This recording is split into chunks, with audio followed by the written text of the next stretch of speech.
quick disclaimer before this video starts. This was written about 2 weeks after Musou Tensei raoh's release. Why am I clarifying this? Well, because I don't want people coming at me like, well, Zangwoo has Wall, Reflex, Demonic, Ice Seal, One Shot. Oh, he's not out yet at the time of writing or making this video, so if this becomes semi-outdated and Zangwoo thrashes him, oh well. But for those who played at this time, they'll understand where I'm coming from. With that, let me hand the mic over to future me.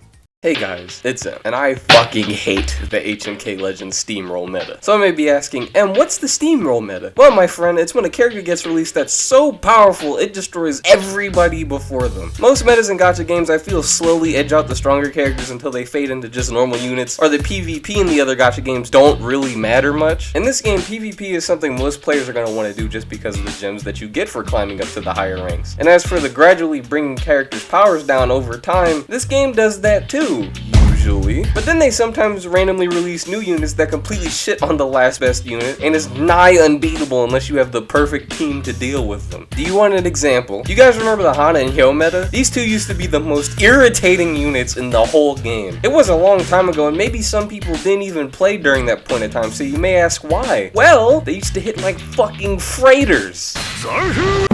While somewhat squishy, Han's special technique could kill almost every unit in the game instantly, if not leave them near dead. Note, I didn't say his ultimate, which also used to do good damage and was an AoE that could hit the back row. And back then, being able to hit the back row without dealing with the front row first was a pretty big deal. Hyo, don't even get me started on this dude. So Hyo's ult was relatively normal. It hit stupidly hard, but as a good unit, that's somewhat expected. The problem? The problem was with his special. He shoots out Ki Blast that could literally murder your entire front row in a single turn. If the enemy had a buffed Hyo through damage scrolls or otherwise, unless you had all tanks in the front, which even then may not have mattered, you were pretty much dead. And then if you finally managed to get him to half health, he regains the half of his health bar you just wiped out, which means he could get another chance to simply wipe you off the map if you were just about to get the win. You may be thinking, well, I play Legends and I never saw Han and Hyo even back in my day. Yeah, that's because these came out. Han and Hyo's whole meta was about doing huge damage. Then these three came out as near immovable objects. Suddenly everyone started running an SR killing UR teams. Normal Akira was tanky just like his SR counterpart, and Pai-chan was near immortal and was extremely annoying to go against in dojos. On top of that, they did great damage. So Han and Hyo, while still decent,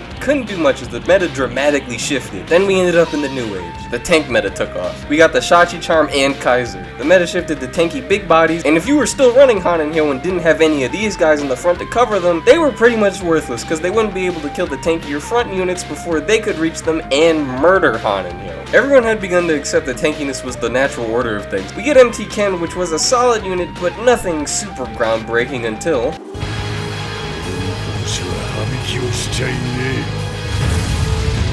this idiot comes out, hits turn 3 and begins ass blasting teams instantly. Baki was good too, but Yujiro was a game changer and could get you tons of free ranks. Time passes again and we get a few great units. Then another shift comes out and we get Kaio. Kaio was, I like to think, the start of the more wild meta changes. Why, you may ask? Because then we got waves of gimmicky characters. Instead of the just health good or damage good metas that we kept slopping between, Kaio had demonic aura, which if you guys remember, made this man feel nigh unkillable before stronger units came out. You weren't going high in the ranks unless you had him. Then, if someone had him scrolled and you had a slightly weaker team, he could easily one-shot your whole team in one ult. We all sat through that and thought this was the worst it could get.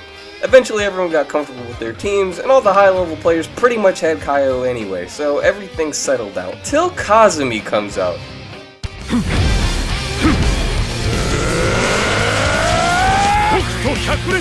Which was like the Yujiro meta, but 10 times worse. Scrolled, he could literally murder your entire team in one turn by ulting multiple times. And on top of that, he had a self-revive if you killed him on his base kit. No charm. A right only reserved for raoh before this. And on top of that, Kazumi could get his ult while he was reviving, so he could murder your entire team when you were just about to win. I don't miss this meta at all. That shit sucked. Then Yuria comes out with the ability to give anyone revives and could reliably heal, unlike the other two low-tier trash healers that we got before this, making her a must-have. It kept going up with Ryu's stacks and Bison's flame, Juza was unkillable, Falco was a damage god, Dyna guy, snag on takeoff, flash down, sucked into a vortex.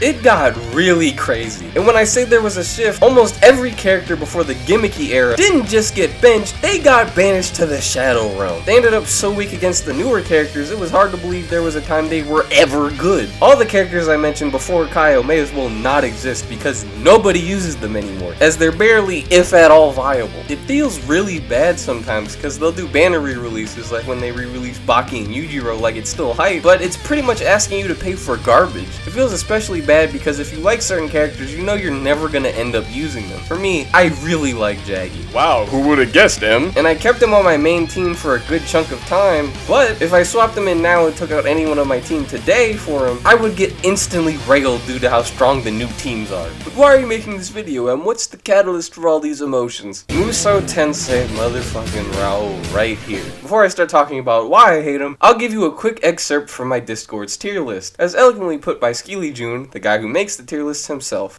Basically, teams without him fighting against teams who have him stand no chance. No one has ever said this for any other meta. With Kazumi, it felt like that at times, but I never pulled Kazumi and I still got the top 100. With raoh, it feels literally actually impossible to do that. What's wrong with raoh that you're about to give a whole section to him? Almost everything he has in his kit is the most busted shit in the game. You know how I mentioned Han and Hyo's special techniques could be dummy strong? Raohs can literally murder 2 units in the same row. And unlike Hyo and Han, I don't mean, oh, if you have a tank, they'll barely survive. No, if you're going against upgraded raoh, he will take out the tankiest units in the game. Well, he can't be that healthy then, right? Wrong! This man takes practically no damage unless you have a really strong scroll damage unit. And even if you beat him, he can revive himself multiple times. Technically an infinite amount of times. Something that no other tank in this game has, which makes him extremely irritating if you're fighting someone with a really strong back row. But you're overreacting. Pluto technically has through lies, and if you put Ryuga with this guy, he's practically immortal too. While that's cute and all, they don't have health block.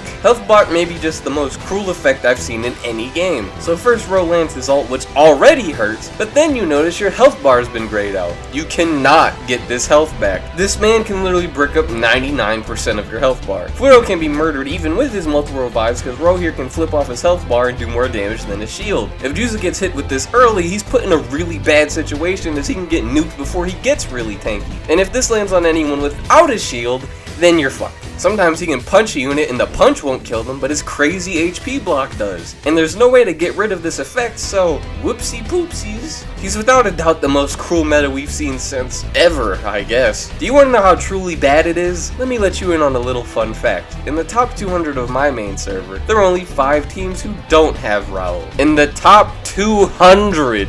I'm only scared because after Kazumi, the meta never really balanced out, it just kept escalating. Meaning that eventually, raoh will be met with an even crazier unit that could just become invincible and kill your units after 2 turns. I think Legends maybe just needs to cool down with its gimmicks a little bit. I understand it's a gacha, so making new units more powerful is just a given, but it feels like a blatant slap to the face when you, oh I don't know, release 3 stupidly strong units in the span of 3 weeks that can shit on a good clump of the cast. The power creep needs to escalate slower, or else we're risking all the new units simply deleting every unit that's come out before them, which is partially what's happening right now. Maybe I'm just looking into it too deep because this is my first real gacha game, or maybe I'm in the right. Either or, I would love to hear your opinions in the comment sections. And I'm trying to hit 400 subs by the end of the year, so I'd be grateful if you subbed. And with that, I've been M, and I am out.